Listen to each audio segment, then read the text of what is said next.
Good morning, everyone, and thank you for joining us. I'm Dr. Allison Auerty, Commissioner at the Chicago Department of Public Health, and this is your chance to ask questions. Ask Dr. Auerty. Today is Tuesday, July 7th, and as you can see, we have a special guest. This is Dr. Janet Kerins. She is the Chicago Department of Public Health's Medical Director for Environmental Health, and she is a veterinarian by training. So I know you have lots of questions about your pets and your animals because you send them in a lot. So she is really our top expert as far as diseases that are related to animals in any way. And also she trained in something called the Epidemic Intelligence Service, which is CDC's training for doctoral level folks, for physicians and veterinarians and PhD epidemiologists in sort of in the field outbreak response. And so I did that same training back through CDC and Janet did it here. So thank you for being on. Thank you for having me. Of course. So just to kind of get us started and so folks can start putting in some questions, tell us a little bit about what your job is like normally at Chicago Department of Public Health and then what you've been doing during the time of COVID, which has been a lot. So normally, as Dr. Auerty said, I am the Medical Director for Environmental Health, and so that encompasses kind of 4 different programs. One of them is our Environmental Permitting and Inspection Program, our Food Inspection Program, the Mosquito Control Program, and then the Lead Poisoning Prevention Program. Since COVID has started, I have been working primarily on that, and so I do kind of a few different functions. One is to work with workplaces that may have had cases of COVID-19 among their employees, and then I also help with some of the communication, call line, email, that sort of thing. Yeah, and she's been on this from the beginning, so all kinds of questions. Great, so go ahead and start putting in your questions for Dr. Kerins or for me, and let's go ahead and just do a data update of where we are. Before we dive into looking at the data though, I know people are going to have questions about the new travel order that was in place. So I've been answering lots of questions about that since we put the information out last Thursday. The order itself went into effect yesterday, and certainly want to answer questions there too. So start putting in questions, but in the meantime, let's take a look at data. As always, you can get to data and everything related to COVID by going to chicago.gov/coronavirus. Up at the top, there's a latest data tab, and right underneath that, the first one down there is our daily dashboard. If you take a look, we've actually made some updates to that dashboard. It's now easier to see daily data versus weekly data. I encourage you to explore it, and we're actually going to make a little video helping people know better how to explore that dashboard. So we'll be posting that in the next couple of days. But if we take a look at where we are, broadly speaking, we are doing okay right here in Chicago and in Illinois. So we stand at 53,654 lab-confirmed cases of COVID-19 and 2,630 deaths among Chicago residents. Our daily average at this point is at 185 new cases per day, and we can pull up that first graph if it's not up already. This is our our regular epi curve where along the x-axis, along the bottom, we go by date. And again, this is the date that the specimen, the test is collected on. And then on the y-axis is the number of cases. So you can see that broadly, really going back since early June, we've been relatively flat here. And that is, not unexpected. As we take those steps forward to cautiously reopen, there are more opportunities for the virus to spread. And the goal is to not get into a place where we're seeing significant increase, which of course is what we're seeing in a lot of the country. So we're keeping a close eye on that, but our average is at 185 new cases. On the dashboard, you can follow that every single day if you like. It's that first number that you see up on the top left. Our next graph looks at our percent positivity. And first of all, if you look at this graph, in the background there, you see the total number of tests. We actually are doing more tests in Chicago at this point than we have ever done, which is great. You can see our 7-day average for tests is at 5,882 tests per day. So that's really come up nicely. And what's important is that the tests that the city of Chicago, pays for and really puts in place in partnership with CORE, we've been pushing those to the neighborhoods, doing a lot of pop-ups, really seeing where are we we seeing any potential for increases in cases or percent positivity, really doing our testing in a data-driven way on top of all the regular testing that's happening.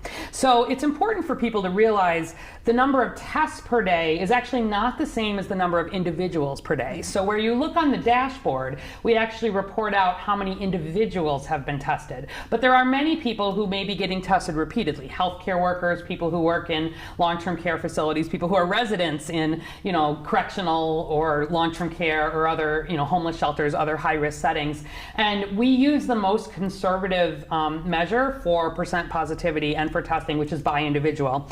So our percent positivity is at 4.7%. So, we want to really keep our cases below 200. That's what helps keep us out of that high incidence, and we want to keep our percent positivity below 5%. If we use the less conservative way of calculating percent positivity, it would even be lower than 4.7%. But, we've been reasonably happy with where those are, certainly compared to what we've been seeing in a lot of other places. We'll take a quick look at our other data. The third graph here is about hospitalizations. This has actually been amazing progress and has continued to be. So if you look at this, you can see the hospitalization data has continued to fall really dramatically. And just to give you a sense, today in Chicago hospitals, we have 115 people who have either been diagnosed with COVID or have a COVID test pending who are in the ICU. And that's down from an average of 124 over the last 7 days.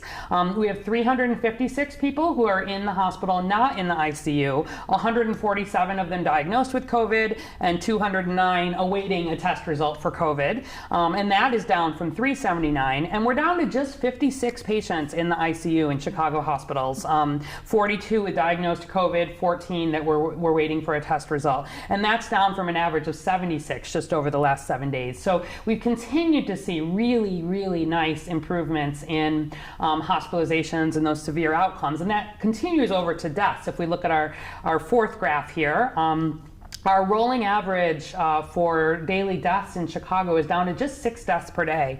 And if you think, back in early May, we were averaging more than 50 deaths a day. That has been really significant progress. We've seen the same thing across the state, and that's really good news.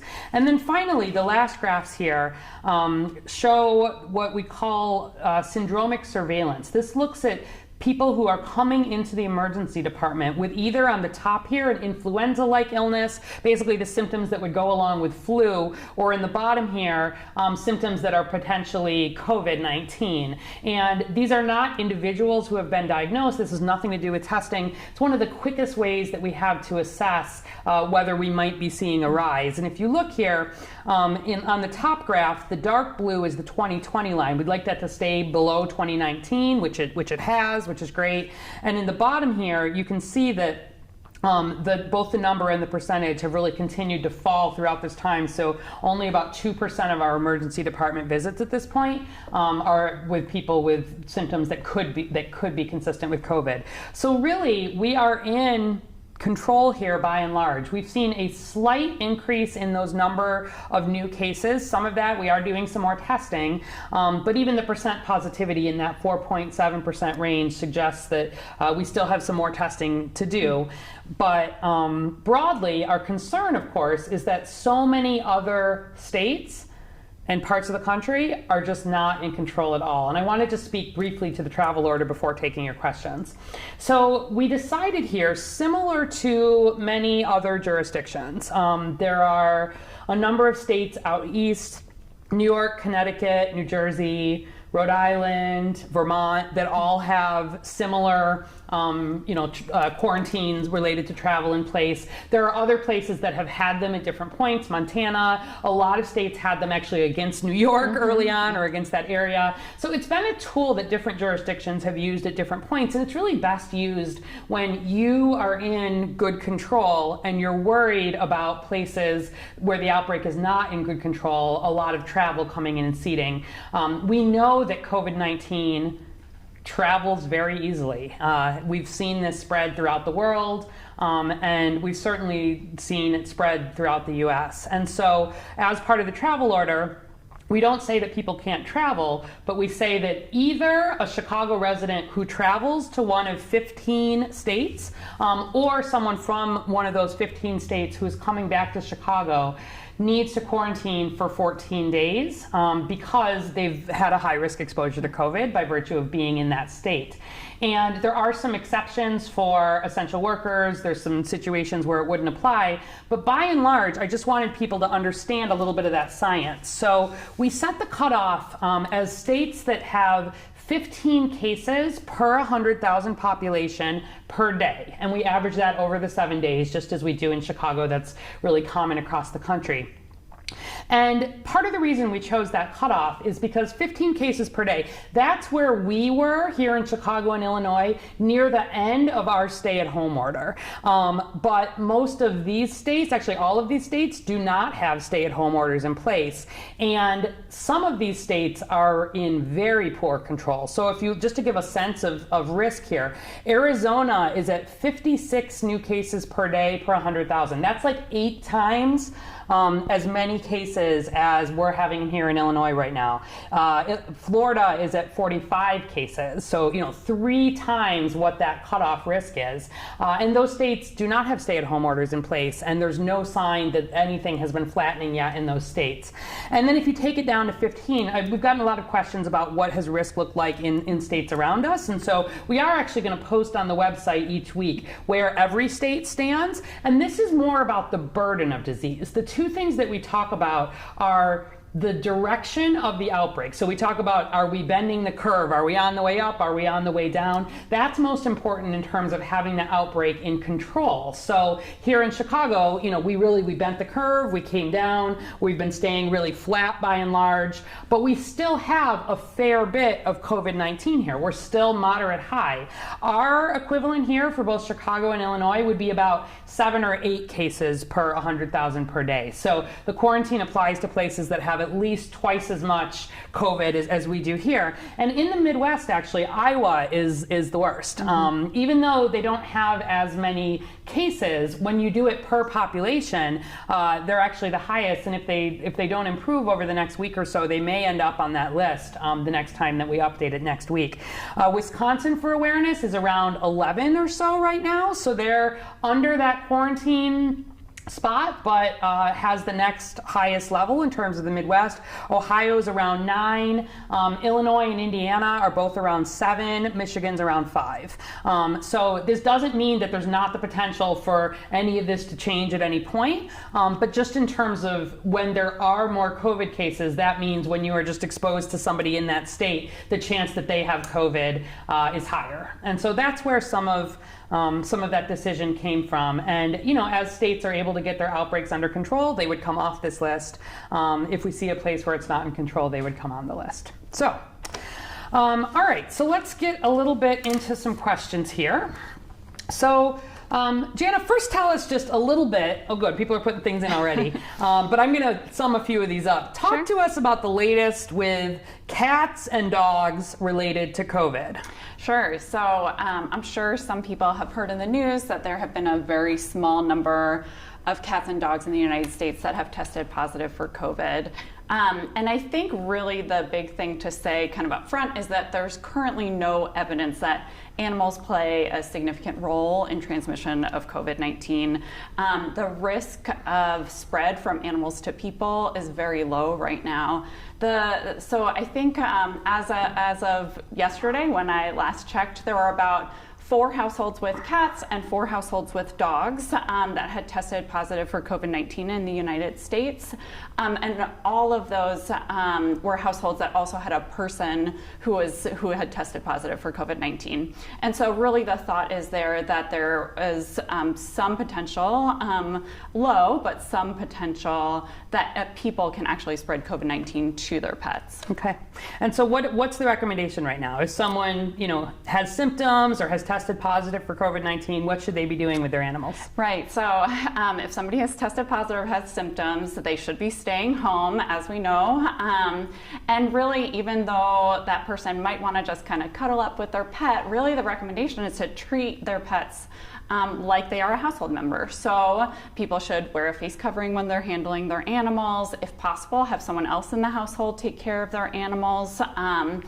Try to avoid things like really snuggling, letting their animal lick their face, that sort of thing, just because of that limited potential for spread to the animal. And have we seen animals get sick from COVID? Really, no. There are some animals that have had very mild symptoms. Luckily, none of the animals have actually died due to COVID. So we think that right now it's just been a very mild illness. There can be some respiratory symptoms. Symptoms in animals are actually fairly similar to symptoms in people.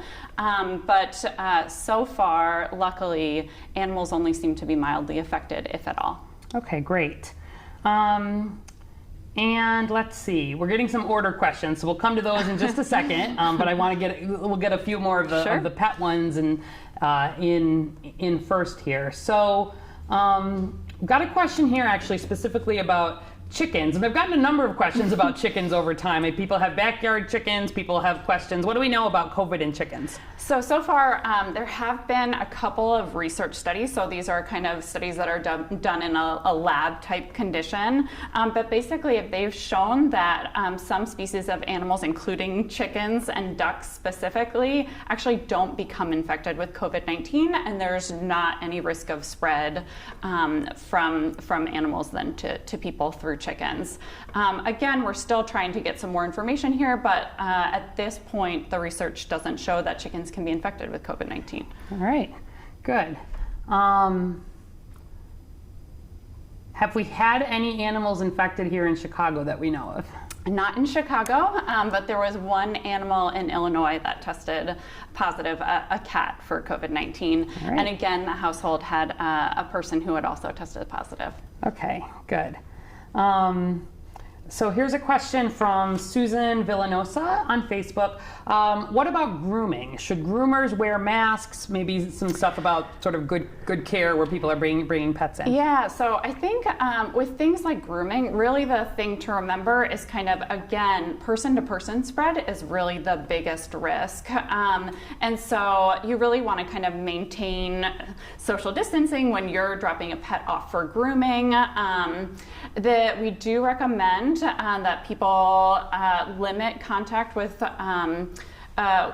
their pets and people outside of their household. Now, obviously, in some cases, grooming is considered essential, but we do recommend that groomers, for example, wear masks. For people that are bringing their animals in to do grooming, we recommend limiting the number of things that you bring from home, so things like leashes, that sort of thing, and then when you get home, clean them as well.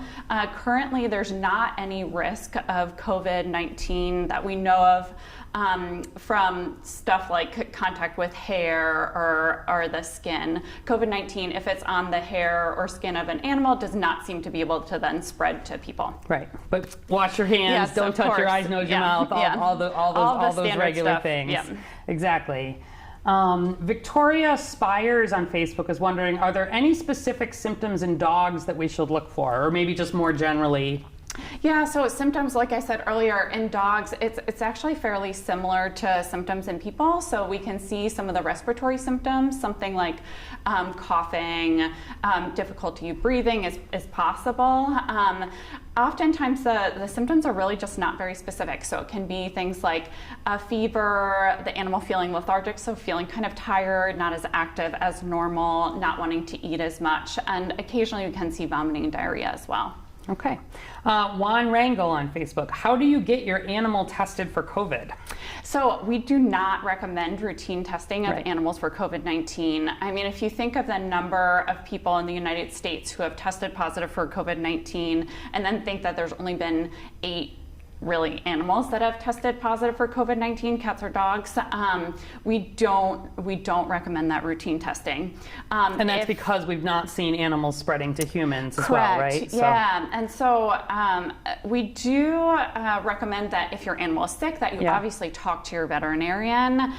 If you have had someone in your household who has been sick with COVID-19, then you should call ahead to your veterinarian and let them know that ahead of time, just so they're prepared for you to to come in and they can protect themselves as well. Okay, and then the veterinarian, if it felt like there was a need for testing, it would be through your veterinarian? So if the animal was displaying symptoms, then the veterinarian would then call what's called the state public health vet. So there are veterinarians who work in public health, and so they make that decision together whether testing should be performed. Okay, good. So first call to your veterinarian if someone's been confirmed with COVID and the animal's not well. Okay, good. Couple of questions here also about the workplace work that you've done, and tell folks a little bit, actually, some detail of what you and your team have been up to, because this is some of the behind the scenes work that I think people don't always recognize that the health department's doing, some of the partners you've worked with, et cetera. Yeah, so I think workplace is actually a new area for us to really work in public health, and so we have been working with some of kind of the larger workplaces that were open during the shutdown because they were considered critical infrastructure. And when they had positive cases among their employees, they reported those to us. And then we worked with the workplaces on kind of going over the guidelines, some of the CDC guidelines, giving them recommendations about things that they could do within the workplace to really try to prevent further spread among their employees. As things reopen, this is changing a little bit because more and more workplaces are opening. So other things that we do, oftentimes workplaces have some sort of plan in place about how they can protect their employees. So oftentimes we review those plans and try to give feedback as well. Okay, got it. Question, are workplaces required to report cases, or maybe talk a little bit how that all works? So workplaces are not required to report cases to us, but we do actually recommend that workplaces report cases when they have what we call a cluster. So 2 or more cases among employees within a 14-day time span. And the reason we want to know about that is because we're concerned that there could be potential spread within the workplace. And then again, we do those same things where we talk with the workplace about the procedures that they have put in place and how we can potentially protect employees. It's very rare that workplaces actually need to shut down, but we can talk that decision over with them as well. Cleaning and disinfection that may need to incur also. Yeah. And so, we're doing the individual follow-up with each case, right? Calling each case, talking about exposures there. But also, particularly in some higher risk settings, as she said, we normally, the health department does a lot with healthcare associated infections. So we're very used to working on the spread of disease within hospitals or long-term care facilities, dialysis centers, et cetera. But a lot of this real focus in workplaces has been, an area that we've done a little bit of work in, but this has certainly been an area with a bunch more. Who are some of the partners that you've been working with? So kind of within the city, we've been working with BACP, which is Bureau Business Affairs and Consumer Protection. Yep. And so we've been working with them, trying to share information there. Also, working with the mayor's office in terms of trying to get information out about the reopening guidelines as well, especially because of my background in working with things like restaurants through our food protection program. I'm working with the Illinois Restaurant Association and some other larger groups as well. Okay. And anything you want folks to know about mosquitoes or ticks? Because I get the question about mosquitoes spreading COVID like almost every time we do this. Yeah, so the good news is there's no evidence of spread of COVID through mosquito bites. That being said, it is mosquito season right now. We are doing kind of our more normal work to look for things like West Nile virus in mosquitoes. So what we do is we have traps and we actually collect mosquitoes and test them for West Nile virus. All over Chicago. Yeah, and so so far this year, we have not yet, in Chicago at least, had any mosquitoes that have tested positive for West Nile virus, although we have kind of outside the city limits. But that being said, please remember, while you're social distancing, you should also do things like wear long sleeves to avoid mosquito bites, try and get rid of any standing water that you have on your property. So empty your things like all the flower pots for the flowers that you may have bought during quarantine, but emptying those regularly, and then kind of minimizing the time you're outside at dawn and dusk as well. Okay, very good. All right, let's take some of these travel order questions and then we'll come back to some Sure. more for you here. So Sam Steele on Twitter is wondering, why is the order being issued and what does it mean? So the order is being issued, again, primarily because we want to do everything we can to protect the progress that we have made here in Chicago and in Illinois. We know that at baseline, tens of thousands of people from these states typically will actually travel to Chicago in a given week. And there is a high chance that in states where the outbreak is in really poor control, that a number of those folks will have COVID and presumably will be asymptomatic, won't have symptoms yet, but absolutely have the potential to spread. And so just as we've given guidance around, when people have had potentially high-risk exposures, back when the protests were happening, we said, if you've had that exposure, please try to self-quarantine at least as much as possible. In this case, we actually have put an order in place. And what it means in terms of, there's some questions here about enforcement and what's the health department going to do about it. So similar to some of the other orders that we've put in place, the first goal here is really education, making sure that people have an understanding of which states are really high-risk travel destinations. Our goal is for people to avoid non-essential travel or delay non-essential travel. It's not the time to go on vacation to Florida, or Arizona or any of these other states, unless there's a really, really important reason, to have to visit family or something. It's also not the time to have business travel to those states unless it's really unavoidable. We have carved out sort of travel that is for essential work purposes. We know that there's a need to do that. But then, for example, even for those essential workers traveling for work purposes, they're required within the city of Chicago to keep their activities to work-related activities. For that 14 days, they actually are not allowed to be doing activities that are not in direct support of their work activities. We've had some separate conversations with some of the healthcare settings around what that monitoring needs to look like, et cetera. But the bottom line is that we are not going to be pulling cars over on the highway with out-of-state license plates. We are not going to be creating lists of travelers and attempting to track them down. We will be educating aggressively. So at the airports, there's a lot of information about this order in multiple languages. People are getting flyers as they're getting off planes from these places. And importantly, we've been working with the airlines to make sure that as people are looking to book tickets, they're actually getting that information as well. So that, again, there's an understanding that if you're coming, you need to stay in the house that you were coming to or the hotel that you were coming to for 14 days before you can be out and about in public. We also have the ability to put fines on people. So if in the course of doing an investigation, say we're looking into a cluster of COVID or we're doing cases, we identify that there are people who traveled from these states and did not abide by the quarantine order, we can fine between $100 and $500 a day, so that would be up to a total of $7,000. So it gives us some teeth in the order, but really the main goal, again, is to have people understand the risk and to make decisions that help lower their personal risk and then the risk for Chicago. We're also working with the Department of Transportation, both at the city and the state level, to make sure that there's information on highways and sort of over the road and being handed out. We've provided information to Amtrak, buses, et cetera. So again, we don't say that you are not allowed to travel, but that if you do travel or for people who return, there is that quarantine in place. And again, as states, hopefully, if we can get this under some better control as a country, they would then come off the list. But when I look at places that are worse than we were at the peak of our outbreak, especially where I see states that still don't have a lot of the really science-based protections in place. Those are places that I would absolutely recommend traveling against recommend against people traveling to. And if people are returning from there, I need to think about doing what we can to protect. The most important thing still, though, in terms of protecting our progress, are the decisions that individual Chicagoans make. How well are you keeping your distance? How well are you wearing your face covering, washing your hands, staying home when you're sick, protecting vulnerable Chicagoans? But where we have the place to put some of these more systemic things in place, we want to.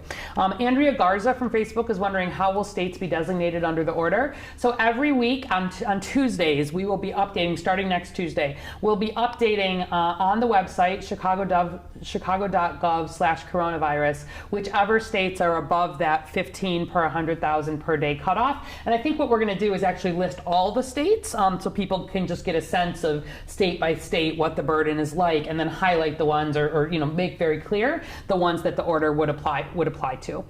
We will be updating the list on Tuesdays, and then that list would go into effect the following Friday to allow people a few days of time if they needed to change plans. But I would encourage you to keep looking to that. Christine Chong on Facebook is wondering, is the travel quarantine order only for flights in from high COVID cities or areas? What about people driving back?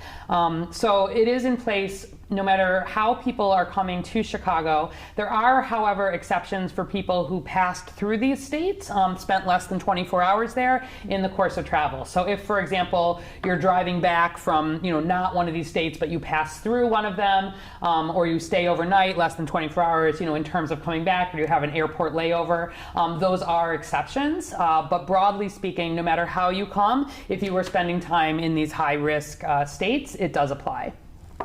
And Carol Hope on Twitter, what would this mean for people that are traveling in the cars from those states to here? Are they going to be required to quarantine as well? Yes. So people who travel in cars have that same requirement to quarantine. Harold Johnson on Facebook, what if you fly into Chicago from Florida and you live in central Illinois? Does it apply to you? So no, you can fly into O'Hare or Midway, and if you're leaving Chicago to go on to somewhere in central Illinois, the quarantine does not apply to you. The quarantine order applies to people who live or work in Chicago. But if you came from Florida, just because you're living in central Illinois doesn't mean you haven't had that exposure. So I would encourage you, no matter where you live, if you're coming back from one of these high-risk areas, be especially careful for those 14 days. You're not under a quarantine order, but it's not a time to be taking extra risks or having new exposures to people. Monitor your health closely. Don't have close contact with people at high risk for severe outcomes, people over 60, people with underlying conditions. Be extra careful about wearing your face covering and keeping your 6-foot distance. Okay,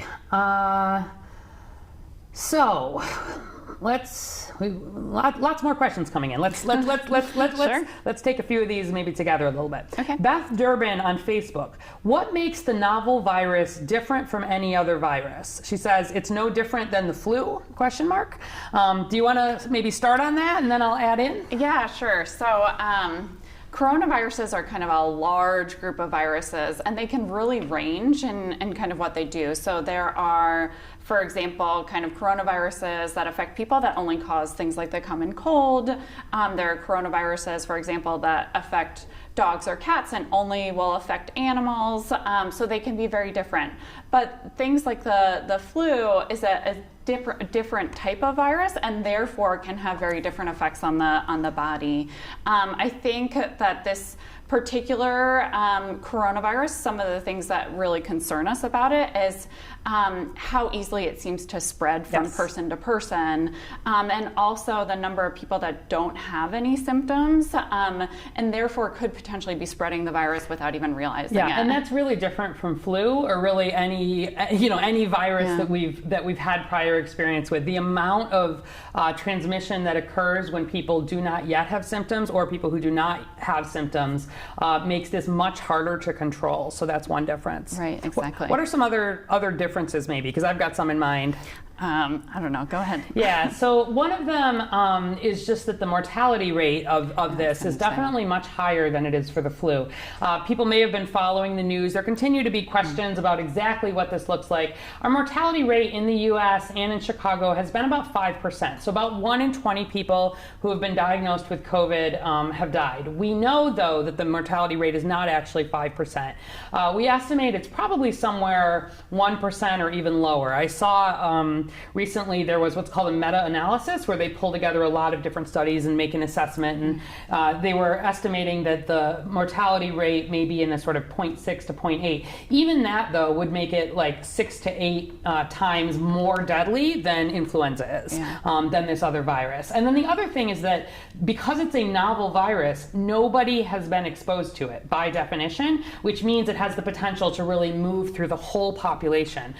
Flu, every year, the flu virus, there's a lot of different strains and it mutates. It's part of why we have to create a new flu vaccine every year, but we have a vaccine which helps protect against a lot of the most severe outcomes, and that's another thing that makes it really different. Yeah, I think one of the other kind of going along with that in terms of differences from flu is there are some effective treatments that you can use for flu specifically, whereas currently, especially because this is a novel virus, we're really trying to find these treatments in real time. That's right. Yeah. And so, the way that this is spread by and large is similar to flu, except that we've got this asymptomatic, pre-symptomatic component. So all the things that you're doing with the masks and the distancing and the hand washing are actually also helpful in terms of protecting you against the spread of flu. The last thing I would say is that flu is very seasonal. We see almost no influenza this time of year.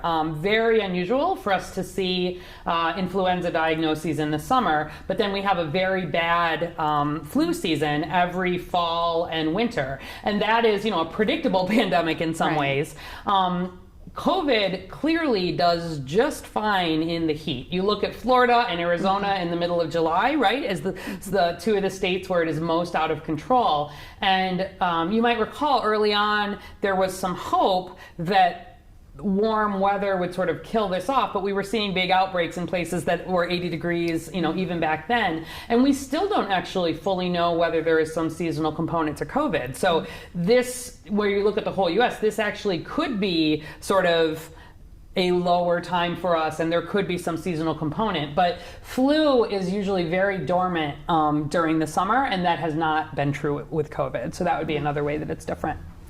Good question. All right. Nadine Robards on Facebook is wondering, do we know where the new cases are cropping up? And absolutely we do. So I would encourage you to go to the dashboard. You can go to chai.gov/COVID- or get to it off the website. And if you go to the weekly view, every week we look at that and we look to see which zip codes in the city are the darkest, meaning they're having the highest number of cases or the highest percent positivity. We do a lot of extra work there to bring testing there, to do additional investigations, to look at anything that may be linking those cases. But then also you can look by zip code and week by week. There are places that may have lower case numbers, but we're seeing big increases, for example. And that's true, for example, in some of the communities on the north side right now, where the numbers have been relatively low, but we're seeing some real increases week after week. And so we want to do direct messaging and push testing where it needs to be. But you can explore that along with us, and we really use that data, working with the Race Equity Rapid Response Team, working with clinical partners, working with our testing partners to try to use our local data and not miss any potential increases. So I encourage you to take a look at that. Okay, Faye State on Facebook. If a box that was just delivered is accidentally dropped on the floor, can a virus that may be on the box become airborne? If a box is delivered and accidentally dropped on the floor, can a virus that may be on the box become airborne? The short answer to that is no. Yes. So no, it can't. So again, where we have the primary concern is the interface with living, breathing people and the germs that come out of their mouth. There is a much lower concern for any risk of touching, remember this word fomite, F-O-M-I-T-E, that means picking up the germs from touching things that may have live virus on them. Again, if you touch it, as long as you wash your hands before you touch your eyes, nose, mouth, it's not a concern. And viruses do not jump off boxes or other materials, and they definitely do not become airborne off a surface. Correct. I agree. Yeah. All right. Jennifer Dianavoski from Twitter. Why does it appear that the COVID death rate is getting lower? is the virus losing some strength as time goes by, or can this be attributed to other factors? I have some thoughts on that. I can start and then you can jump in. I think there are probably a few different factors at play. One is there does seem to be a trend for younger people to be infected, and the death rate has just been lower among younger people. Especially as we've been seeing reopening. Right, exactly. I think another thing is we are learning actually how to treat this virus as well, and so we have gotten better at having kind of giving different medications at certain periods of time. I think also the testing has really increased, and so people may be learning that they're having the virus much sooner, and so that allows us to kind of implement these treatments sooner, which is a good sign as well. You have other things you want to add in? I think that's perfect. That's exactly what I would have said. I think, as we've been diagnosing more people earlier and more people who are asymptomatic or mildly symptomatic, a few of those people will go on to develop serious illness, but many of them will not. And so as you add more of those people with more mild illness, your percentage of people who dies goes on. But also I think here in Chicago, not just our percentage, but our absolute number of deaths has been going down. And that is because the outbreak is just under better control here. Right. It takes a little while to see the effects of, first we see people show up in the emergency department, then a little bit later we see them in the hospital, then in the ICU sort of, and then unfortunately some percentage of them die. And so where we look at around the country, it'll be interesting to really follow out over the next few weeks what happens with some of those death rates. But I do think we've learned a lot. There have been a lot, we've talked a lot about these randomized controlled trials.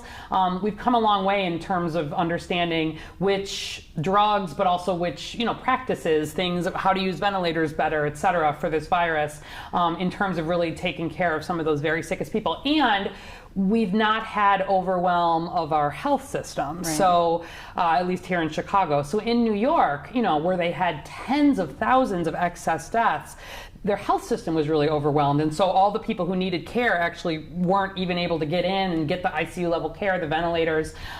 We've not seen that in spaces really outside of that really bad New York outbreak early on. But you can imagine that, again, if you get into trouble with your healthcare system, and that's what, Arizona is starting to really raise alarm about that. Right. If people can't get the care they need because we're out of space in the hospital, that also really impacts death rates. And that's something that we saw in Italy and some of these other places. Right. So it's a mix of things. But I don't think that there's any evidence that the virus is sort of losing strength per se. Right, so it's not that the virus is becoming weaker or attenuated based on what we have. So another good question. All right, so we are basically already at time. Lots of good questions coming in today, and thank you. Again, this has been Dr. Jana Karen. She's our medical director for environmental health and a veterinarian, so good for all animal questions. And we usually end with just some good news or suggestions that people can do related to COVID or not. Anything you want to add? Yeah, so I was going to talk just briefly about going with the animal theme. I do sometimes help out work with Chicago Animal Care and Control, CACC, and they have really, I think kind of the good news is that so many animals have been adopted during this kind of quarantine. I like to refer to them as pandemic pups and COVID cats. And so I think that's really been kind of one of the plus sides. Now on the other side of the coin there, we are starting to see those numbers kind of tick back up at the shelter. And so if people are thinking about adopting a pet this summer, I just wanted to put in a plug to go visit CACC or to remain socially distant and just check their website at home and keep them in mind. All right, perfect, yeah. I think we had early on, there were some nice options for people to be able to take care of pets and folks in the house. Right, there's been a lot of good work around pets. That's a good one. I have just a couple here. So good news, the city's youth summer employment program called One Summer Chicago. It's for young people aged 14 to 24 is underway. These are paid job and life skill training program. And just yesterday, kind of a new version of this called the Chicago Youth Service Corps for as part of One Summer Chicago Lunch.